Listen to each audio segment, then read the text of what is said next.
आपको यदि भगवान को पाना है तो क्या करना पड़ेगा? बगल में सो रही देखो तो।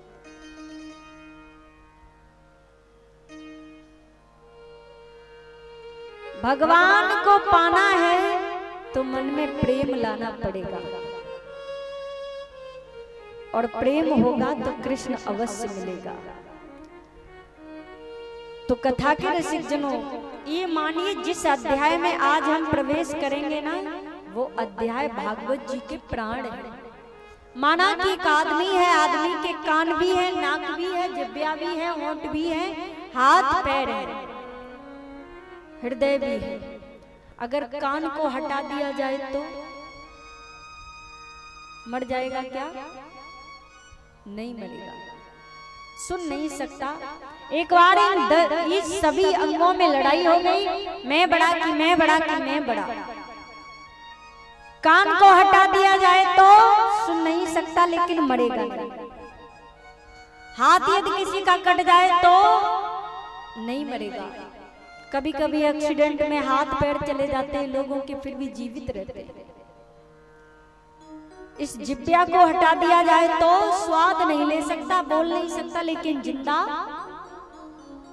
आंखें निकाल दी जाए तो भी जिंदा रहेगा। ये सब अंग चले गए एक बार निकल निकल के, फिर भी ये शरीर जिंदा था। जब ये प्राण निकल के जाएंगे तो ये जिंदा रहेगा? बोलो नहीं ना। तभी ये प्राण निकल के चले तो सारे अंग चिल्लाने लगे, अरे भगवान तुम ही बड़े हो, क्षमा करो, हमसे गलती हो गई जो हमने खुद को बड़ा मान लिया, लेकिन आप ही सबसे बड़े हो, आप प्राण हो। तो ये समझिएगा, आज जिस प्रसंग को हम सुनेंगे वो भागवत जी के साक्षात प्राण है। बोलिए भागवत महापुराण की जय। क्या है? रास पंचाध्याय। ये गोपी बनकर वृंदावन में आई और वृंदावन की धरती पर रास किया, इसलिए ये रास बड़ा अद्भुत हो गया। ये गोपी कौन है? गोपी, अच्छा आप भी बताएंगे, गोपी स्त्री है या पुरुष? जोर से बोलो। स्त्री। और ये नहीं है गोपी? इधर वाले नहीं है।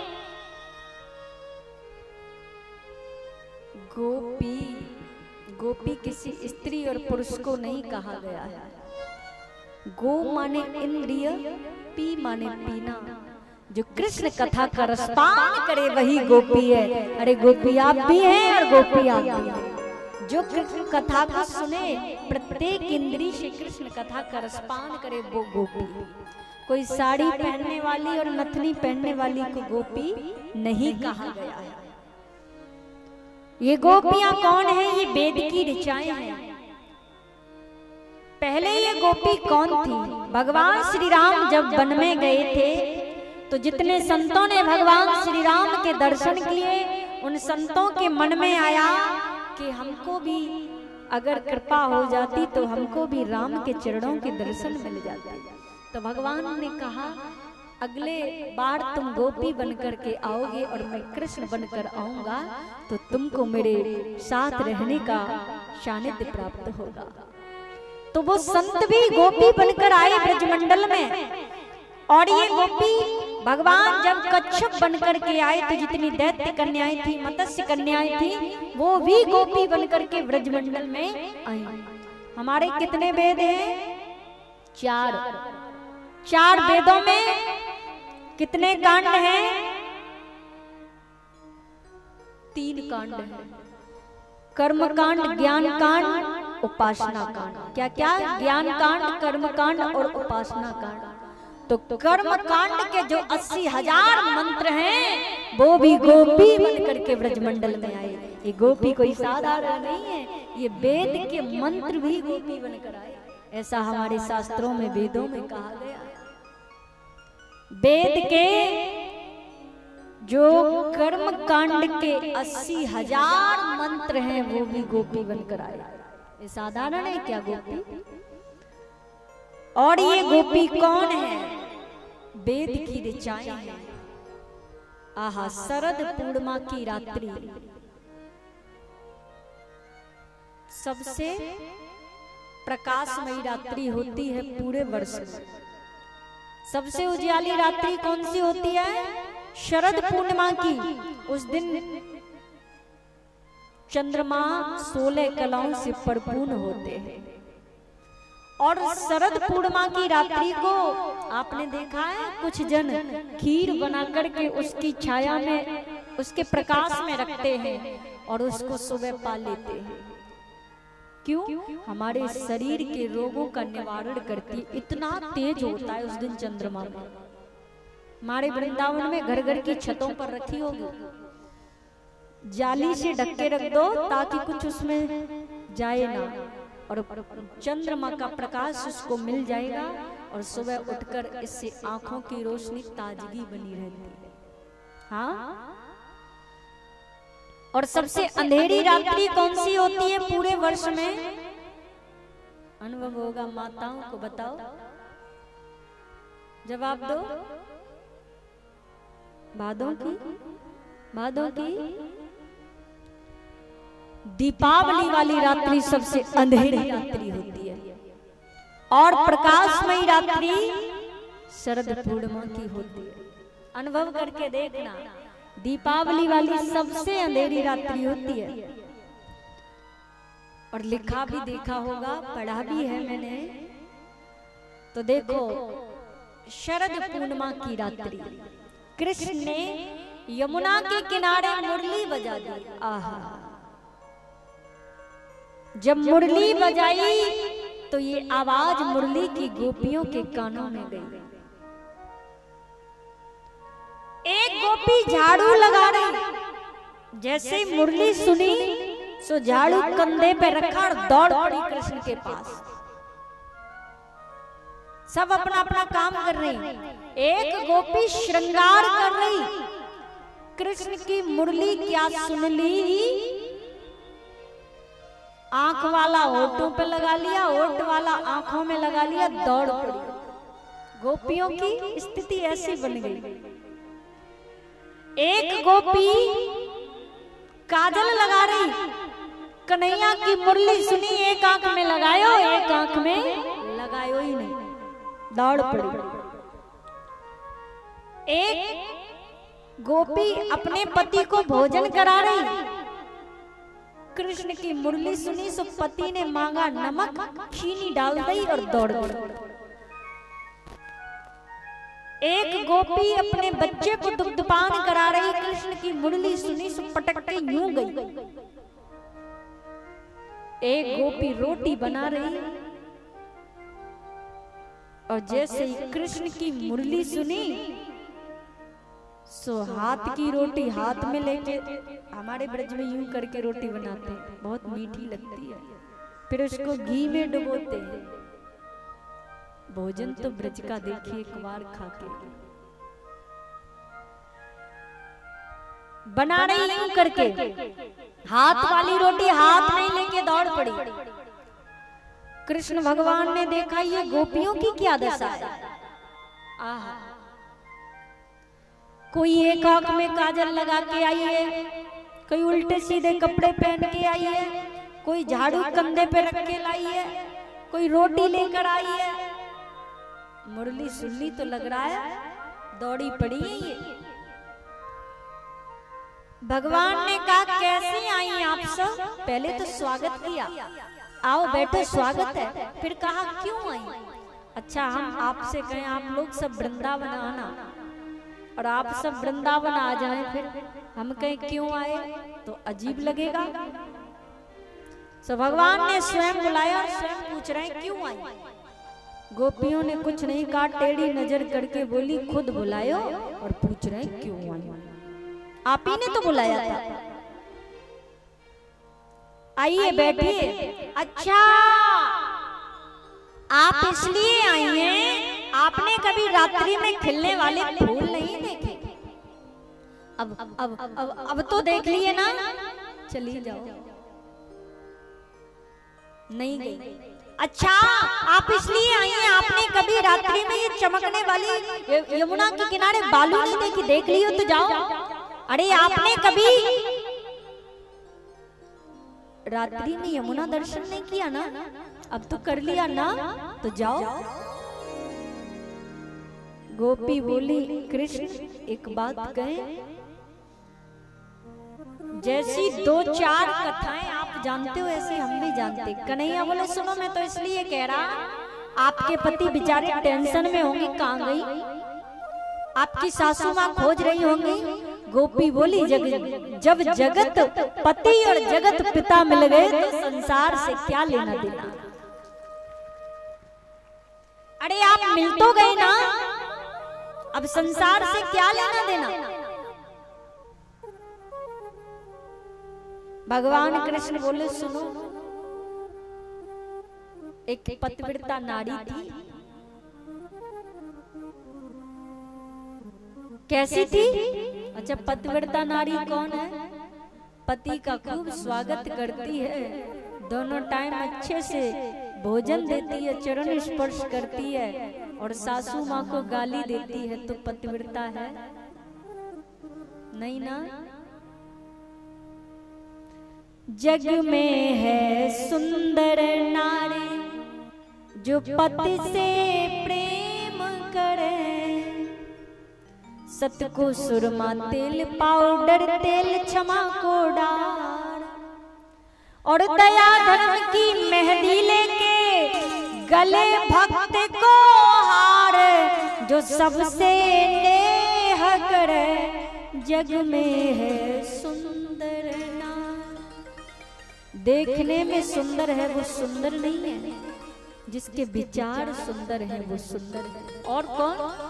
पति की सेवा पति ही देवा, पति ही है श्रृंगार, और दया और सास ससुर की सेवा करके जीवन ले संभाले, के बिटिया विनय करे। जग में है सुंदर नारी जो सबसे प्रेम करे, कड़ी भाषा न बोले वह व्यक्ति है वो सुंदर है, अकड़ कर बोलना ये तो मुर्दे की पहचान है। झुकता वही है जिसमें संस्कार व जान है, वरना अकड़ना तो मुर्दे की पहचान है। पति की सेवा पति ही देवा, पति ही है श्रृंगार, और मानव तन की सेवा करके जीवन ले संभाले, कि बिटिया विनय करे। जग में है सुंदर नारी जो सबसे नेह करे। पूरे परिवार को अपना समझे, पूरे परिवार को अपना ही घर माने। पति का स्थान तो कोई नहीं ले सकता, लेकिन सासू माँ का भी सम्मान करे, जेठ जी का भी सम्मान करे, अपने से छोटों को भी दुलार करे, वो सुंदर है। अरे देखने में सुंदर, उसको सुंदर नहीं, विचार सुंदर है। बोली बाल कृष्ण लाल की जय, राधा रानी की जय। अच्छा, आप लोगों की सासू माँ से तो लड़ाई नहीं होती है? ऐसा मंत्र देंगे सासू माँ बस में हो जाएंगे। बता देना होती हो तो। अच्छा, सासू माँ बता देंगी, बहू लड़ती तो नहीं है? लड़ती है? हाँ, लड़ती है। यहाँ एक ही वशीकरण मंत्र है, क्या? आपस में प्रेम जुटाओ, एक दूसरे के सब बस में हो जाते हैं। आपस में प्रेम होना चाहिए, तालमेल होना चाहिए। सासू माँ बहू को अपनी बेटी की तरह प्यार दे, और बहू भी अपनी सासू माँ को बात बात पर स्नेह दे और बात बात पर उनका सम्मान करे, कभी झगड़ा नहीं होगा। बोलिए भागवत महापुराण की जय। सो कहा एक स्त्री थी, गोपी कहती हैं, कहो कन्हैया। भगवान कहते हैं एक स्त्री थी, उसका पति था, एक बेटा था, 3 ही जन थे घर में। पतिव्रता नारी थी, जाति से ब्राह्मण थे, भले गरीब थे, लेकिन गरीब भले ही थे, लेकिन कभी ऐसा नहीं करते कि पूजा पाठ न करे। घर में रोज यज्ञ होता था, घर में रोज यज्ञ होता था, कभी अग्नि कुंड में अग्नि समाप्त नहीं होती थी। काम क्या करते, जंगल में जाता वह आदमी, लकड़ी काट कर लाता, बेचता, जो पैसा मिल जाता उससे दाल और चावल लेकर आता और परिवार चलाता। एक दिन जून का महीना था, जून में जोरदार गर्मी पड़ती है। जून का महीना था, लकड़ी का गट्ठर लाया, यूं डाल दिया। पत्नी आंगन में बैठी चावल साफ कर रही, सो पत्नी की गोद में सिर रख के सो गया। पत्नी पंखा करने लगी। छोटा सा बच्चा था 11 महीने का, कभी गिरता तो कभी उठता, चलता। चलते चलते वो अग्नि की ओर गया और हवन कुंड में गिर गया। पत्नी बोली अब क्या करूं, पतिदेव को गोद में से उठाऊं तो मेरा पतिव्रत धर्म नष्ट हो जाएगा, इनको डिस्टर्ब नहीं कर सकती, और यदि नहीं उठाऊं तो आज जाने मेरा बेटा बचेगा जाने। भगवान से सीधा कांटेक्ट किया मन ही मन में, पंखा करती रही, जय श्री कृष्ण जय श्री कृष्ण जय श्री कृष्ण। 1.5 घंटे बाद पति की नींद खुली, दौड़ कर उस अग्नि कुंड की ओर गई तो वो बच्चा क्या कर रहा था, किलोले कर रहा था, खेल रहा था, पूरी उछड़ता शीतलता में बदल गई। भगवान बोले देखो देवियों, इतनी ताकत है पतिव्रत धर्म में। गोपी बोली ऐसी 2-4 कथाएं हम भी जानती हैं। बोले सुनाइए।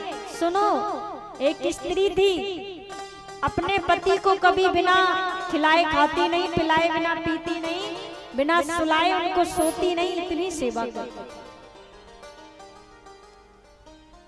एक दिन की बात, पतिदेव ने कहा मैं 6 महीने के लिए बाहर जाऊंगा।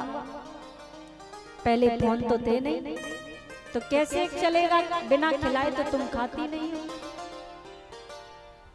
पति ने कहा ठीक है, मैं अपनी एक तस्वीर दे जाता हूँ, उसको ही नहलाना, उसको ही खिलाना और आप खाना। एक दिन उसी तस्वीर की पूजा कर रही, तब तक पतिदेव आ गए। देवी दरवाजा खोलो, दरवाजा खोलो, दरवाजा खोलो। अब बताओ, पूजा ही करती रहती या दरवाजा खोलने जाती, आप क्या करते? जवाब दो। तो भगवान कहते हैं अरे जब सच्चे पति आ गए द्वार पर तो उनको जाकर के स्वागत से अंदर लाओ ना।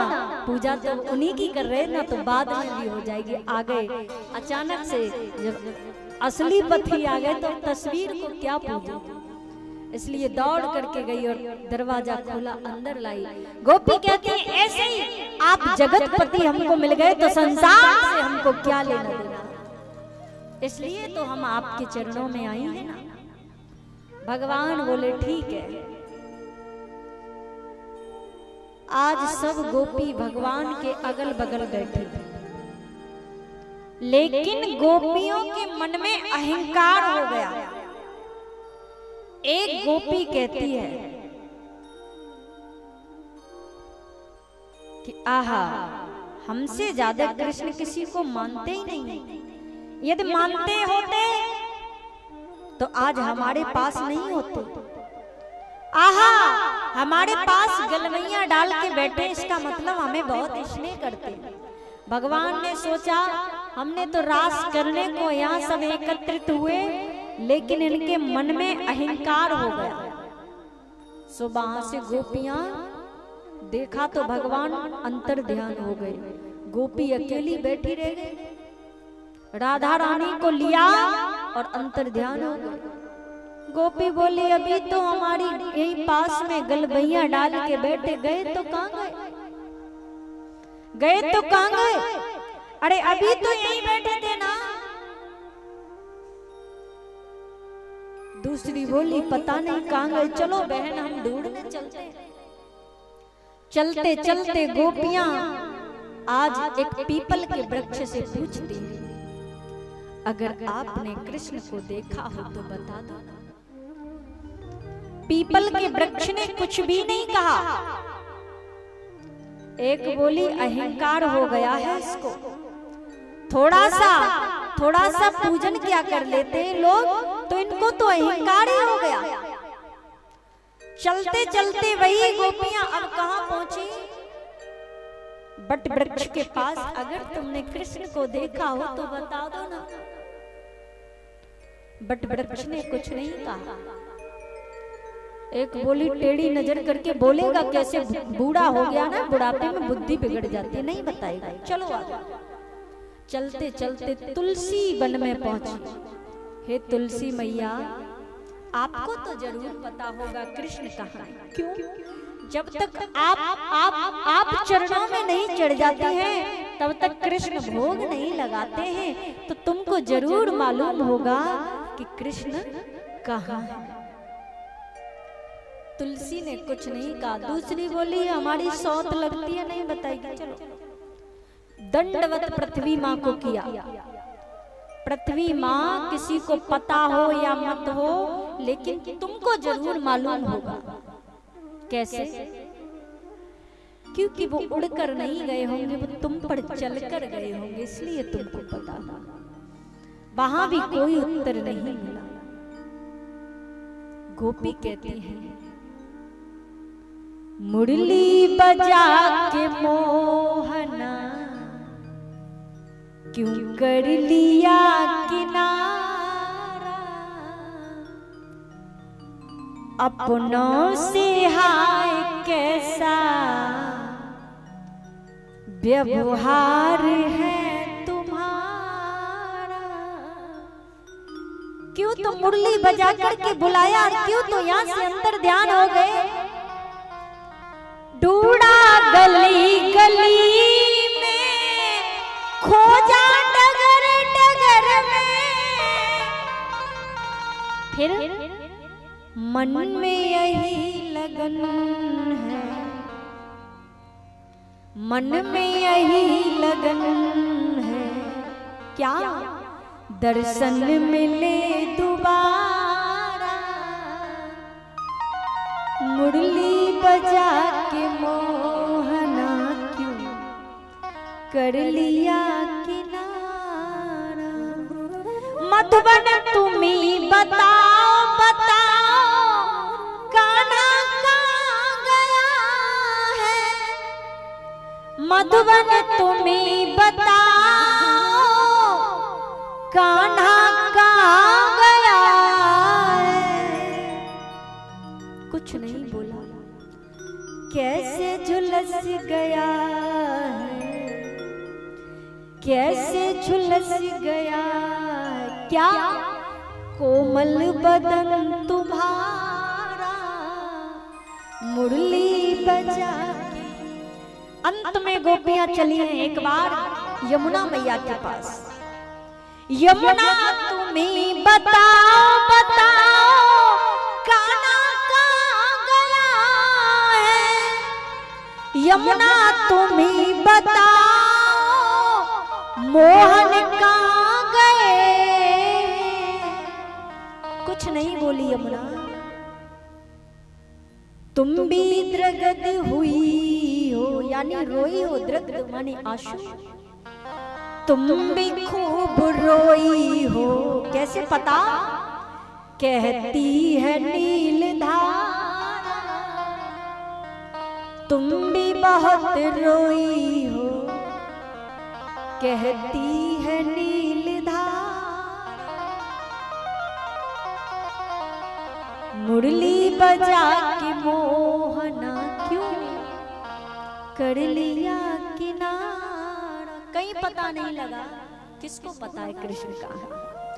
भक्तों तुम ही बताओ बताओ कान्हा कहाँ गए?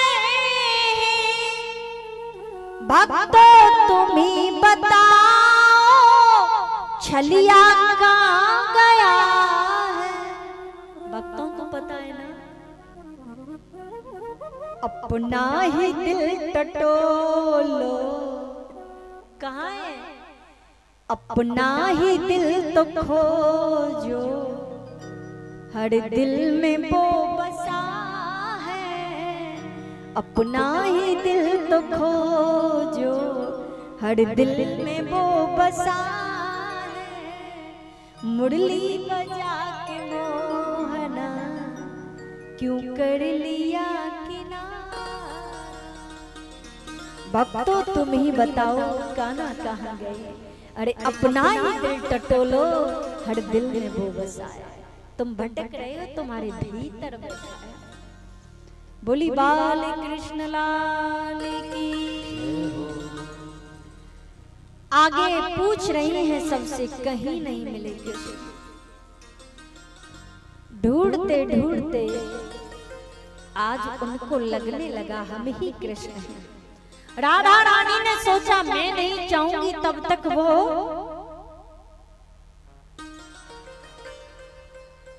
नहीं मिल पाएंगी गोपियां कृष्ण से।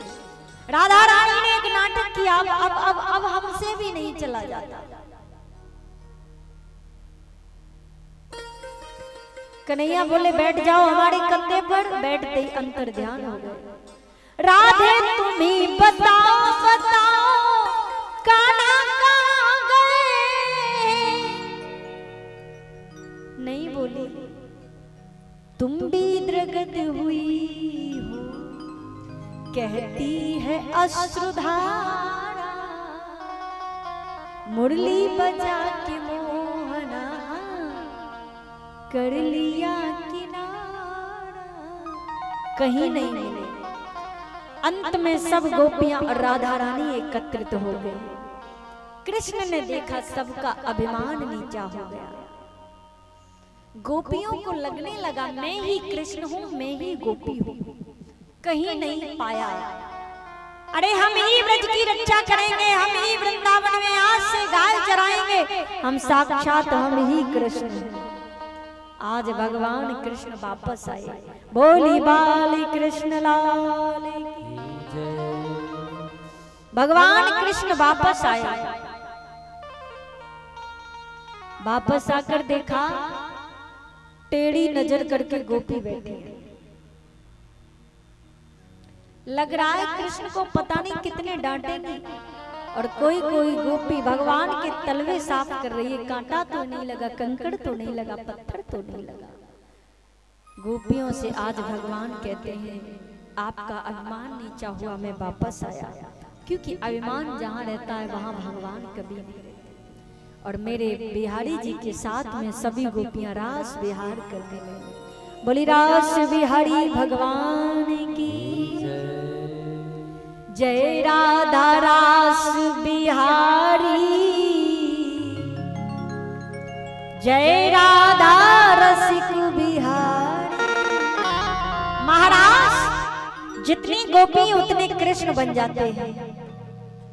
तेरी मुरली बजे प्यारी प्यारी, तेरी बंसी बजे प्यारी प्यारी। जय राधा राधा जय राधा राधा राधा जय राधा राधा राधा जय राधा रास बिहारी जय राधा रसिक बिहारी।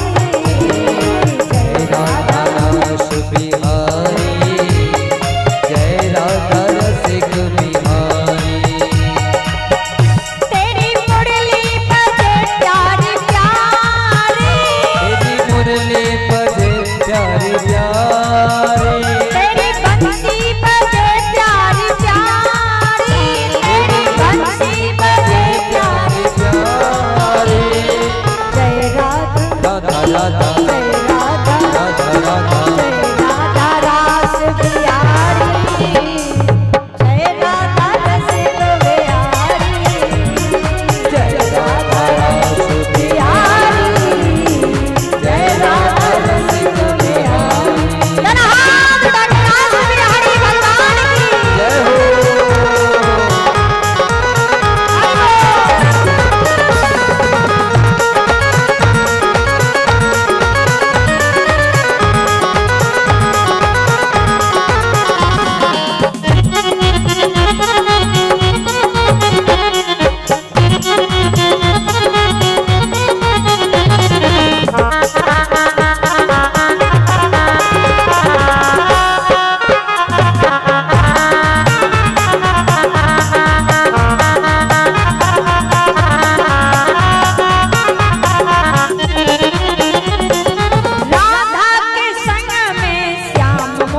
जप से कटे कोटि बाधा, राधा के जप से कटे कोटि बाधा, राधा के जप से कटे कोटि बाधा।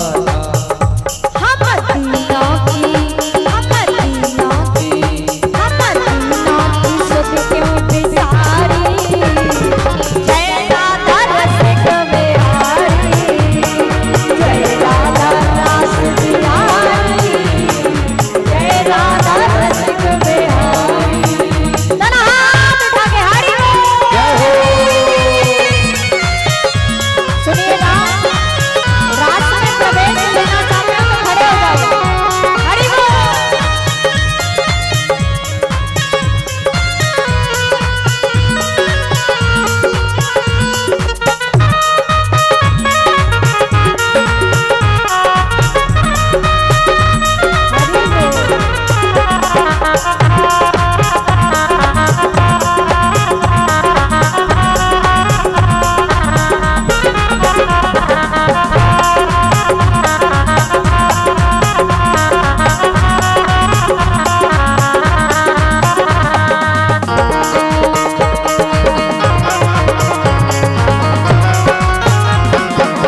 श्याम बंसी हमारी, इतनी मधुप श्याम बनती हमारी, इतनी मधुप श्याम बंसी हमारी। राधा के देखो राधा के देखो राधा के बस में मुरारी, जय राधा रसिक बिहारी, देखो राधा के बस में मुरारी, जय राधा रसिक बिहारी। तेरी मुरली बजे प्यारी प्यारी, तेरी मुरली बजे प्यारी प्यारी, तेरी बंसी बजे प्यारी प्यारी, तेरी बंसी बजे प्यारी प्यारी। जय राधा राधा राधा जय राधा राधा राधा, जय राधा रास बिहारी, जय राधा रसिक बिहारी, जय राधा रसिक बिहारी, जय राधा रसिक बिहारी। जय राधा रास बिहारी, जय राधा रसिक बिहारी, जय राधा रस बिहारी, जय राधा रसिक बिहारी, जय राधा रस बिहारी, जय राधा रसिक बिहारी, जय राधा रस बिहारी, जय राधा रस बोली रास बिहारी भगवान की जय हो। सभी विराज जाएंगे। आज तो सबको रास में प्रवेश मिल गया और खूब जम करके ठाकुर जी के साथ हम सबने रास किया। बोली रास बिहारी भगवान की जय हो। तो कथा के रसिक जनों सुंदर भाव आज भगवान रास कर रहे हैं, सब देवता दर्शन कर रहे हैं भगवान के रास का। इधर भगवान शंकर ने देखा कि आहा रास कर रहे हैं भगवान, तो भगवान शंकर भी गोपी बनकर रास में जाने को मैया पार्वती से कहते हैं। मैया पार्वती ने कहा सुनो वहां तुम कैसे जा सकते हो? बोले गोपी बन करके, गोपी बन करके हम रास में जाएंगे। कोई पूछे कौन है तो आप कह देना मेरी सहेली। पार्वती मैया बोली पोल पट्टी खुल गई बाबा, तो अरे नहीं खुलेगी। आज बाबा सुंदर साड़ी पहनकर जूड़ा लगा करके नथनी पहन करके आज जाते हैं भगवान के रास में प्रवेश करते हैं। कृष्ण ने देखा आहा भगवान शंकर भी आए हैं, क्योंकि नाचते नाचते सर से साड़ी खिसक गई और बाबा ने अपना दर्शन दे दिया। भगवान कृष्ण बोले ये रास तो धन्य हो गया, इसमें आज भगवान शंकर भी आए हैं। बोले शंकर भगवान की। आज इस रास बिहार को खूब अच्छे तरीके से भगवान ने पूर्ण किया और सब गोपियां यमुना स्नान करने के बाद में अपने अपने घर को चली जाती हैं।